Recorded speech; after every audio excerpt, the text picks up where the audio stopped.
नमस्कार मित्रांनो, स्वागत आहे तुमचं माझ्या मिनी ब्लॉगमध्ये. मी तुमचा लाडका अक्षय. तर 2 दिवस कामाला होती सुट्टी, घरी बसून काय करणार असा विचार करत करत गावी जायचा प्लॅन केला. मग काय, गाडी काढली आणि धरला गावचा रस्ता. तसं तर गाव म्हटलं की सगळ्यात जास्त आतुरता असते ती फक्त लहानपणापासून सोबत असणाऱ्या मित्रांना भेटण्याची. असा काही विचार करत करत कधी गावी पोहोचलो कळलंच नाही. गावी पोहोचताच वडिलांची थोडी कामात मदत केली. काम पूर्ण झाल्यावर काय गावभर फिरून सगळ्यांनी विचार केला पोहायला जायचा. आणि मग तुम्हाला तर माहीतच आहे, गावाकडं पण शेततळ्यात पोहण्याची एक वेगळीच मज्जा असते.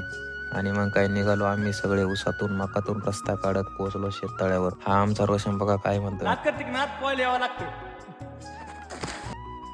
भावाने तोंडाला तर डायरेक्ट मातीचा लेपच लावून घेतला होता. म्हटलं लाव बाबा लाव, गोरा होशील, पुरे पटवशील. आणि मग काय, नंतर सुळक्या चालू झाल्या. सगळेजण भरवून पोहण्याचा आनंदच लुटत होतो. कोणीच पाण्यातून बाहेर जायचं नाव घेत नव्हतं. जो बाहेर जायचा आणि त्याला परत खेचायचो, मनसोक्त पोहायचो. खऱ्या अर्थाने आज आम्हाला आमचं बालपण आठवलं. 2 दिवसांची सुट्टी होती, पण या आठवणीचे क्षण आयुष्यभर राहतील.